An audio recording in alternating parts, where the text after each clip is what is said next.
So first இந்த phone வந்து நேற்று தான் வந்தனால இன்னும் அன்பாக்ஸ் வந்து பண்ணலை. முதல்ல அன்பாக்ஸ் பண்ணிடலாம். ஆக்சுவலாக ஸ்டார்டிங்கில் சம்மந்தமே இல்லாமல் என்னடா டெக்வாஸ்லேயே இந்தமாரி வீடியோ வருதுன்னு சொல்லிட்டு பார்த்துருப்பீங்க. பட் அந்த வீடியோ கேப்சர் பண்ணதே வந்து இப்போ அன்பாக்ஸ் பண்ணிகிட்டு இருக்கோம்ல ஒரு ஃபோனு. இந்த ஃபோனை வச்சு தான் நாங்கள் ஆக்சுவலாக அந்த ஷார்ட்டே எடுத்தோம். ஃபோனே இப்போ தானே அன்பாக்ஸ் பண்ணுறேன், அதை எப்படி நீ அதுக்குள்ளே எடுத்தேன்னு சொல்லிட்டு கேட்பீங்க. எப்படி?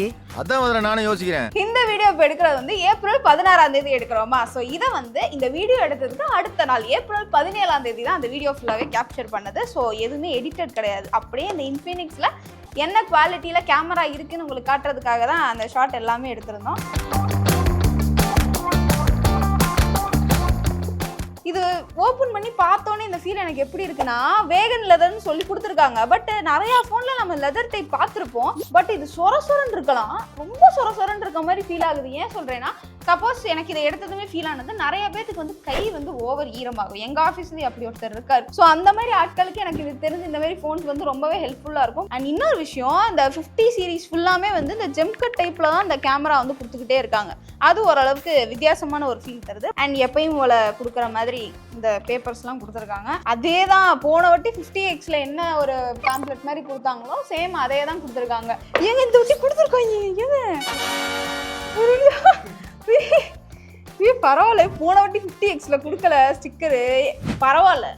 இந்த வாட்டி எனக்கு தெரிஞ்சு ஓரளவுக்கு ஆர்கனைஸ்டாக எங்களுக்கு பாக்ஸ் வந்து வந்திருக்கு. இதுக்கு முன்னாடி 50X வந்தப்போ சும்மா ஒரு டப்பாவில் வந்து எதையோ ஒன்று பேக் பண்ணுற மாதிரி ஃபோனை போடு அதை போடு அப்படின்ற மாதிரி கொடுத்துருந்தாங்க. இந்த வாட்டியும் உள்ளுக்குள்ளே டப்பாக்குள்ளே பார்ட்டிஷன் எதுவுமே பாக்ஸ்குள்ளே இல்லைனாலும் ஓரளவுக்கு ஆர்கனைஸ்டாவது வச்சு தந்துருக்காங்கல்ல, அது வரைக்கும் ஒரு சந்தோஷமான விஷயம். ஸோ ஸ்டிக்கர் வச்சு நெக்ஸ்ட் வந்து USB to Type-C ஒரு கேபிள் ஒன்று இருக்குது. சார்ஜர் 45 வாட்ஸில் ஒரு சார்ஜர் ஒன்று கொடுத்துருக்காங்க. இவங்க சார்ஜர் கொடுக்குறனாலே இவங்களை வந்து பாராட்டணும். என்னதான் வந்து லோ பட்ஜெட்டில் ஃபோன் கொடுத்தாலும் நல்லா பார்க்குறதுக்கு ரொம்ப ப்ரீமியமான ஒரு ஃபோனாக இல்லைனாலும் ஓரளவுக்கு பரவாயில்லாத ஒரு ஃபோனையும் கொடுத்துருவாங்க. அண்ட் அது கூடவே இந்த ஸ்டிக்கரு கேஸ் இந்த மாதிரிலாம் கொடுத்துட்றது அப்போயே நம்மளை சந்தோஷப்படுத்திடுவாங்க. பட் அஃப்கோர்ஸ் ஃபோன் யூஸ் பண்ண ஆரம்பித்தோடனே வந்து ஒவ்வொருத்தருக்கும் ஒவ்வொரு எக்ஸ்பீரியன்ஸ் கிடைக்கும். ஸோ இந்த ஃபோனை வந்து நாங்கள் என்ன யூஸ் பண்ணிலாம் பார்க்கல, நான் இப்போ தான் அன்பாக்ஸே பண்ணுறேன். ஸோ அதனால் இப்போ என்னோட ஃபஸ்ட் இம்ப்ரெஷன் எப்படி இருக்குன்றதை நான் இப்போ சொல்லிடுறேன்.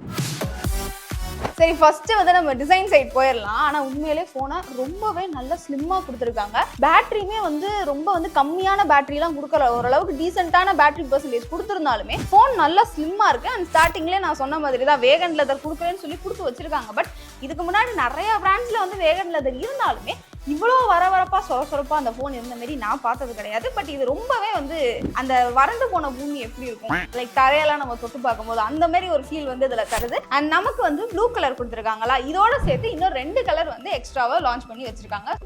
ஸோ நெக்ஸ்ட் வந்து டிஸ்பிளேக்கு 144 Hz வந்து ரெஃப்ரெஷ் ரேட் கொடுத்துட்டு 3D கர்வ்டு AMOLED டிஸ்பிளே வந்து கொடுத்துருக்காங்க. அஃப்கோர்ஸ் வந்து நான் ஸ்டார்டிங்கில் சொன்னதான் 3D கர்வ்டு AMOLEDன்னு சொல்லிட்டு இந்த ப்ரைஸ்க்கு கொடுக்கணும்னு எதையாவது ஒன்று கொடுப்பா அப்படின்னு சொல்லி கொடுக்காம கர்வ்டுன்னு சொன்னால் கர்வ் டிஸ்பிளே உண்மையிலே சூப்பராக கொடுத்து வச்சிருக்காரு. எனக்குமே யூஸ் பண்ணுறப்ப அது நல்லாவே ஃபீல் ஆச்சு. என்ன ரெஃப்ரெஷ் ரேட் மட்டும் போன வாட்டி 120 Hz கொடுத்துருந்தாரா, இந்த வாட்டி 144 Hz வந்து கொடுத்துருக்காரு. மித்தபடி எல்லாமே அனைத்தும் அதே தான் வந்து கொடுத்துருக்காங்க. ஸோ அது கூடவே சேர்த்து கார்னி கொரில்லா கிளாஸ் 5 வந்து கொடுத்துருக்காங்க. எஸ், அதுவும் போன வாட்டி தந்ததே தான். மீண்டுமா எனக்கு தானே நாங்கள் என்ன மேட்ச் எடுக்கல. So Corning Gorilla Glass 5 last time கொடுத்ததான் இந்த வாட்டியும் வந்து கொடுத்துருக்காங்க. அந்த கூடவே 2160 Hzல டச் சாம்பிளிங் ரேட் கொடுத்துருக்கனால நமக்கு கேமிங் எக்ஸ்பீரியன்ஸ்லாம் எனக்கு தெரிஞ்சு சூப்பராக இருக்கும்னு அவங்க சொல்கிறாங்க. பட் வந்து அது நல்லா இருக்கா இல்லையான்னு சொல்லிட்டு சேம் நான் அப்போ சொன்ன மாதிரி ரிவ்யூலேயே நான் அதையும் சொல்லிடுறேன். அண்ட் இதெல்லாம் வச்சு கனெக்ட் பண்ணி பார்க்குறப்ப எனக்கு தோன்ற ஒரே விஷயம் என்னென்னா, எனக்கு தெரிஞ்சு நல்ல மல்டிமீடியா எக்ஸ்பீரியன்ஸ் இருக்கும்னு தோணுது. அண்ட் கலர்ஸுமே நல்லா இருக்கும்னு தோணுது. அண்ட் நல்ல ஸ்மூத்தாக ஃபோன் எக்ஸ்பீரியன்ஸ் சூப்பராக இருக்கும்னு தோணுது. பட் இதெல்லாம் வச்சு நீங்கள் முடிவு பண்ணிடக்கூடாது. ஏன்னா நான் ஜஸ்ட் நோ இப்போ தான் வந்து ஃபோனை பிரிச்சே பார்த்துருக்கேன். எதுவாக இருந்தாலுமே ரிவ்யூவில் தான் நம்மளால் ஒரு தெளிவான எக்ஸ்பீரியன்ஸை வந்து கண்டிப்பாக சொல்ல முடியும். நல்லவேளை நான் கூட இதுக்கு இன்ட்ரோ எடுத்து வைக்க போகிறோமே, என் மூஞ்சி எப்படி தெரிய போகுதுன்னு நான் கொஞ்சம் பயந்தேன். நல்லாவா இருக்குது. ஸோ வந்து ஸ்டார்டிங்கில் நீங்கள் பார்த்த வீடியோஸ்லேயே வந்து நாங்கள் கரெக்டாக காமிச்சிருப்போம். அதாவது நல்ல ஸ்டுடியோ லைட்டில் வந்து வீடியோ எடுத்தால் எப்படி இருக்கும், அவர் வந்து லைட்டுக்கு பின்னாடி இருந்து எடுக்கிறப்போ, லைட்டே இல்லாமல் இருக்கிறப்போ எடுத்தப்போ எப்படி இருக்கும், நல்ல வெயிலில் வச்சு எடுத்தாலும் சரி, ரூம் லைட்டில் வச்சு எடுத்தாலும் சரி, ரொம்ப டார்க்கான இடத்துல வச்சு எடுத்தாலும் சரி. ஸோ ஒவ்வொரு சினாரியோஸ்லையுமே இந்த ஃபோனோட கேமரா எப்படி பெர்ஃபார்ம் பண்ணுது அப்படின்றதுக்காக தான் உங்களுக்கு ஒரு சாம்பிளுக்கு போட்டிருந்தோம். ஏன் சொல்கிறோன்னா, நாங்கள் என்ன சொன்னாலும் நீங்கள் நம்பணும். ஸோ கேமரா பொறுத்த வரைக்கும் எல்லாமே சூப்பராக இருக்குது. ஏஐ ஃபீச்சர்ஸ் எல்லாமே நாங்கள் ட்ரை பண்ணி பார்த்தோமான்னு கேட்டால் கிடையாது. ஏன்னா இது வந்து ஃபர்ஸ்ட் இம்ப்ரெஷன் தானே பண்ணுறோம். ஸோ ரிவ்யூ வேணும்னா வந்து கமெண்ட் பண்ணுங்கள். கண்டிப்பாக வந்து ரிவ்யூ பண்ணி எல்லா ஏஐ ஃபீச்சர் எல்லாமே எப்படி இருக்குன்றத நான் கரெக்டாக சொல்லிடுறேன். சரி, இவ்வளோ நேரம் வந்து கேமரா நல்லா இருக்கு அப்படி இப்படி இருக்குன்னு நான் சொல்கிறேனே தவிர கேமராவில் லாஸ்ட் டைமோட இந்த டைம் என்ன அப்கிரேடுன்றதை நான் இன்னும் சொல்லவே இல்லை. போன டைமுக்கும் இந்த டைமுக்கும் அவ்வளோ பெரிய அப்கிரேட்லாம் ஒன்றும் கிடையாது. பட் நல்லா ஆப்டிமைஸ் பண்ணி தந்திருக்காங்க. ஏன்னா வந்து அந்த ஏஐ கேம்னு சொல்லிட்டு இருக்கா. ஸோ நம்ம ஃபோட்டோ எடுக்கும்போது ஃபோட்டோ எடுத்தக்கப்புறம் நமக்கு ஒரு ஆப்டிமைசேஷன் பண்ணுதுல, அதில் தான் அந்த ஃபோட்டோவோட கிளாரிட்டியை நமக்கு இன்னுமே நல்லா என்ஹான்ஸ் பண்ணி தருது. ஸோ ஓவராலாக நான் லாஸ்ட்டாக சொல்கிறத விட இப்போவே இந்த ஃபோனை பற்றி தெரிஞ்ச ஒரு சின்ன ஒரு எக்ஸ்பீரியன்ஸ் ஷேர் பண்ணணும்னா, முன்னாடி இந்த 50Xல கொடுத்துருந்தாங்களே அதே அளவுக்கு ஏஐ ஃபீச்சர்ஸ்லாம் இதில் இருக்குமான்னு கேட்டால் அதெல்லாம் இல்லை. பட் இருந்தாலுமே முக்கியமான AI features like circle to search, writing assistant, 4x voice assistant, அப்புறம் இந்த ஏஐ எரேசர் இருக்கு தெரியுமா? இருங்க, நான் ஏஐ எரேசர் தான் ட்ரை பண்ணிட்டு இருக்கேன். நல்லா எரேஸ் பண்ணுது. பரவாயில்ல, ஜூம் இன்லாம் வேணாம், நான் சொல்லிடுறேன். இங்கே பாருங்க, உண்மையிலே இந்த ஃபோனோட விலை வந்து ரொம்ப கம்மி தான் எனக்கு தெரிஞ்ச வரைக்கும். இந்த ஃபோனில் வந்து ஏஐ ஃபீச்சர் கொடுக்குறதே ஒரு மிகப்பெரிய விஷயம். ஏன்னா வந்து மோட்டோலையோ எதுலையோலாம் இந்த அளவுக்கு ஏஐ ஃபீச்சர் இவ்வளோ குறைச்ச வேலையெல்லாம் இருக்கான்னு கேட்டால் இருக்காது. கேமரா நல்லாயிருக்கும், அதை ஒத்துக்கலாம். பட் ஏஐ ஃபீச்சர் வந்து இந்த சாம்சங்கில் கொடுக்குறதெல்லாம் வந்து இருக்காது. பட் ஏஐ எரேசர் கொடுத்தாலும் அதை நான் கடமைக்கு கொடுக்குறேன்னு சொல்லி கொடுத்து வைக்காம உண்மையிலே சூப்பராக எரேஸ் பண்ணியிருக்கேன். நான் இப்போ ஆன் ஸ்பாட்டில் தான் எரேஸ் பண்ணி பார்த்தேன். இப்போ ஜஸ்ட்டு தான் என்ன ஒரு ஃபோட்டோ எடுத்தேன். அந்த ஃபோட்டோவில் எனக்கு பின்னாடி இருக்கிற அந்த ஒரே ஒரு நியான் லைட்டை மட்டும் நான் டெலீட் பண்ணிட்டு எரேஸ் பண்ணி பார்க்குறேன். உண்மையிலே சூப்பராக எரேஸ் பண்ணியிருக்கு. நல்லா பண்ணுது உண்மையிலே. அஜித்து பர்ஃபெக்டாக பண்ணி வச்சுருக்கேன். என்ன மித்த பிராண்ட் ஃபோன்லலாம் கொடுப்பாங்க, பட் ஏதோ ஒன்று இருக்கும். பட் இந்த வாட்டி எனக்கு நல்ல ஃபீல் ஆகுறது ஒரே விஷயம் என்னன்னா, நல்ல ஒரு மிலிட்ரி கிரேட் சர்டிஃபிகேட் கொடுத்துருக்காது, நல்ல ப்ரொடெக்ஷன் எனக்கு தெரிஞ்சு. அண்ட் வந்து பேட்டரியுமே வந்து சூப்பரான பேட்டரி கொடுத்து வச்சிருக்காங்க. பட் எனிவே பேட்டரி நல்லா கொடுத்தாலும் பீக் பிரைட்னஸில் வந்து கொஞ்சம் வந்து சொதப்பியிருக்காரு. ஏன் சொல்கிறேன்னா, பீக் பிரைட்னஸ் நமக்கு கம்மியாக இருக்குன்ற பட்சத்தில் நம்ம அதிகமாக வச்சாலே நமக்கு பேட்டரி வந்து ரொம்ப வந்து டவுன் ஆகிட்டே இருக்கும். ஸோ அது ஒரு டவுன் கிரேடாக இருந்தாலும் பேட்டரி நல்லா கொடுத்துருக்காங்க. அண்ட் இது எல்லாத்தையும் விட கேமரா ஆப்டிமைசேஷன் சூப்பராக இருக்குது. ஸோ ஓவராலாக இந்த 3 விஷயம் தான் வந்து போன வட்டியோட இந்த வட்டி சூப்பரான அப்கிரேடுன்னு எனக்கு ஒரு ஃபீல் இருக்குப்பா.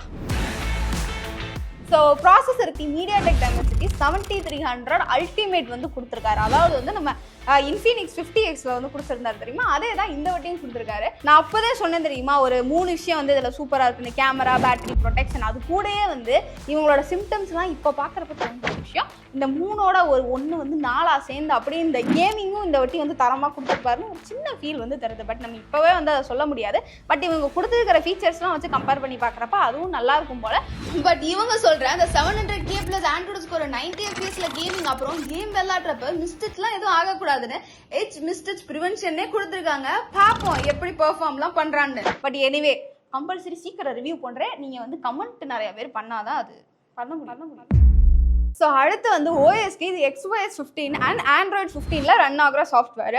யூஐயை பொறுத்த வரைக்குமே எக்ஸ்பீரியன்ஸ் உண்மையிலே சூப்பராகவே இருந்துச்சு. அண்ட் முக்கியமான விஷயமே இவங்களோட அந்த கஸ்டமைசேஷன் தான். ஏன்னா ஆப்ஸோட கலர்ஸாக இருக்கட்டும், அனிமேஷன்ஸாக இருக்கட்டும், எல்லாமே வந்து ஒரு லோ பட்ஜெட் ஃபோன்லேயே இவங்க ஓரளவுக்கு நல்லா தான் தருவாங்க. ஒரு 10,000 ரூபா ஃபோன்லேயே அது நல்லா தான் இருந்துச்சு. ஸோ எனக்கு தெரிஞ்சு இந்த பட்ஜெட்லேயும் நல்லா தான் இருக்கும். அடுத்து ஒரே ஒரு டாபிக் தான் இருக்குது, அதை முடிச்சுட்டு நான் ப்ரைஸை வந்து சொல்லிடுறேன். ஸோ நெக்ஸ்ட்டு பேட்டரிக்கு 5500 mAh பேட்டரி கெப்பாசிட்டியோட 45 வாட்ஸுக்கு வந்து சார்ஜரும் உள்ளே கொடுத்து வச்சிருக்காங்க. அதுதான் முக்கியமான விஷயம். அஃப்கோர்ஸ் வந்து கேமிங் ஃபோனுன்னு சொல்லிட்டு பைபாஸ் சார்ஜிங் கொடுக்கலன்னா எப்படி, ஸோ பைபாஸ் சார்ஜிங்கும் கொடுத்துருக்காங்க. அண்ட் எல்லாரும் கேட்குற ஒரே விஷயம், எப்போ அந்த Note 40க்கு அப்டேட் இருக்கா இல்லையாப்பா அப்படின்னா, எஸ் அஃப்கோர்ஸ் இருக்கு. அந்த XOS 15 ஆண்ட்ராய்டு 15 எல்லா 40 சீரீஸ்ல இருக்க ஃபோன்ஸுக்குமே அப்கிரேட் உண்டு. ஸோ இப்போ நான் இது வரைக்கும் பேசின டிசைன், டிஸ்பிளே, ப்ரொடெக்ஷனு, கேமரா, ஆச்சாபுச்சான்னு ஏகப்பட்ட விஷயம் சொல்லியிருப்பேன். ஸோ இது எல்லாமே வந்து இதோட எக்ஸ்பீரியன்ஸ் எப்படி இருக்குது, உண்மையான ரிவ்யூ வந்து ஒரு பர்ஃபெக்டாக வந்து உங்களுக்கு சீக்கிரமே நான் வந்து கொடுத்துட்றேன். அண்ட் இதோட ப்ரைஸ் வந்து கடைசியாக சொல்லிடுறேன். 14,999 வந்து இதோட ஸ்டார்டிங் ப்ரைஸ் வந்து ஸ்டார்ட் ஆகுது. யோசிச்சு பார்த்துக்கோங்க. எல்லாத்தையுமே வந்து இதிலே கொடுத்து வச்சுருக்கேன். உண்மையிலே வந்து சூப்பரா வந்து எல்லாமே கொடுத்து வச்சிருக்கிறதுனால இவனை நம்ம ட்ரை பண்ணலாம் தான். நம்பி வாங்க, சந்தோஷமா போங்க. ஓகேவா? அவ்வளவுதான். டாடா.